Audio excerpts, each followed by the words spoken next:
Today ay unboxing nitong Caesar Mercury. Ito ay bait casting reel and ang binili ko ay left. So sa mga bago pa lang mag-bait casting reel, no, kailangan ang bibilihin nyo ay yung kung ano yung pang retrieve nyo. So kung ang pang retrieve nyo ay left, kailangan left din yung bibilihin nyo. Hindi siya kaparehas ng spinning reel na pwedeng pagpalitin yung handle. So ito ay nakafix na siya sa left or sa right. And papakita ko yung kanyang mga features. So dito ay stainless steel ball bearings or bearings and aluminum alloy na spool.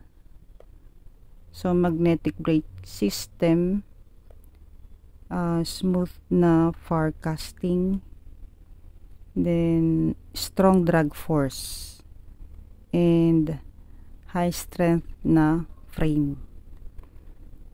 So yung bearings nito ay 5+1. And yung tinatawag na +1 na bearing, yun yung kanyang roller bearing, no? So ito yung kanyang laman ng box. Ito siya, yung reel. And then ito ay schematic diagram. So expanded na siya, no? And then meron din siyang English na terms dito. So yun. And continue ko lang yung kanyang specs. Ang kanyang gear ratio ay 7.2 to 1. And then max drag ay 8 kilograms. Weight niya ay 204 grams. And yun na nga, magnetic brake. Ito siya.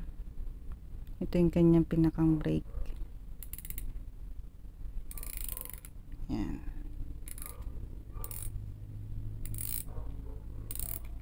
And yung drag alarm. So yung drag alarm, yun yung kanyang, yung kagaya sa mga spinning reel, meron siyang drag clicker. So luwagan lang natin ng konti itong drag. So yan. Kasi yung mga nauso na to ngayon, no, yung drag clicker sa bait casting. So yung mga gamit ko dati na bait caster or bait casting reel ay wala siyang drag clicker. So kagaya nito, luwagan ko lang konti. Yan, tahimik lang siya. Wala siyang drag clicker. Yan. Paparinig ko lang ulit yung clicker niya, no. Tatapat ko lang dito sa mic.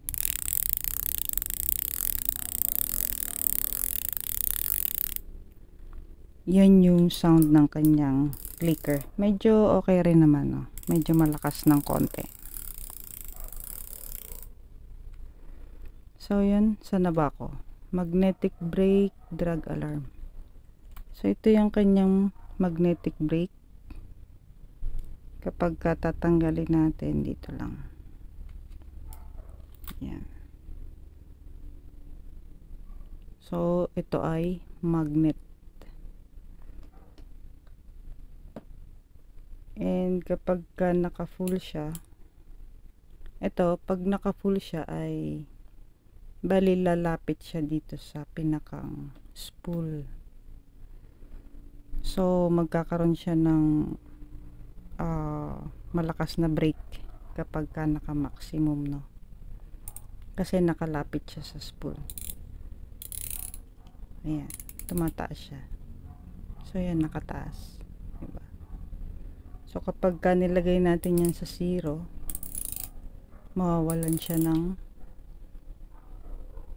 or malalesen yung kanyang brakes. yung kanyang magnet dito sa spool. Ito yung kanyang spool, aluminum alloy, magaan din.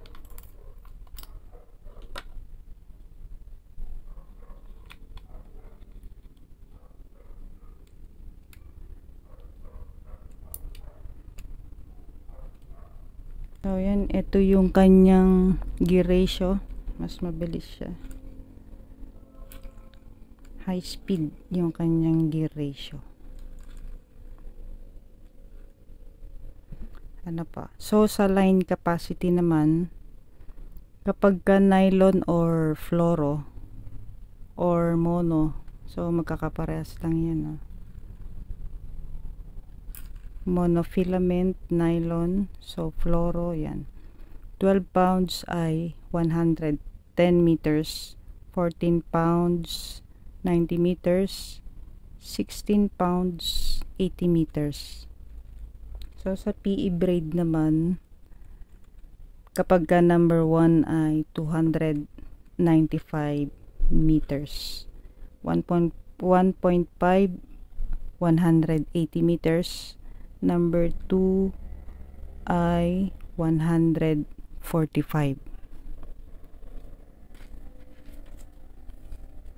So sa tingin ko ay tatagal naman itong reel na to, no? And ito ay budget friendly or under 1,000 pesos. Nabili ko siya nasa 800 pesos. Ayan. So hindi na masama. And sa tingin ko worth it yung 800 nyo dito sa reel na to, no? Ito yung kanyang handle. Okay naman hawakan.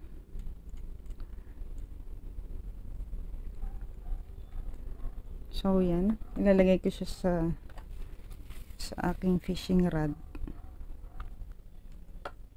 Ito yung itsura niya kapag nakalagay sa fishing rod. And ayan, medyo ano siya, no, high profile or medyo mataas yung kanyang reel seat. So ganito yung mga dati kong una kong baitcaster, high profile. Ngayon kasi ang karamihan na ay yung low profile, kagaya nitong ginagamit ko. Ito yung Abumax STX, no? Low profile siya. So low profile kasi mas okay sa akin kapag ka low profile, kasi medyo maliit yung kamay ko, kagaya nito. Yan. Kapag ka high profile kasi medyo sumasakit yung dito ko, no? Ayan. So kapag ka low profile, medyo mababa siya, hindi masyadong stress yung dito. Pero kung malaki naman yung kamay nyo, or sa mga lalaki, no, medyo malaki yung kamay, okay na okay siya. Hindi naman siya ganun kataas. Ayan. Papakita ko yung picture, no. Ko-compare ko siya dito. Yung kanyang profile kapag ka nakalagay sa fishing rod.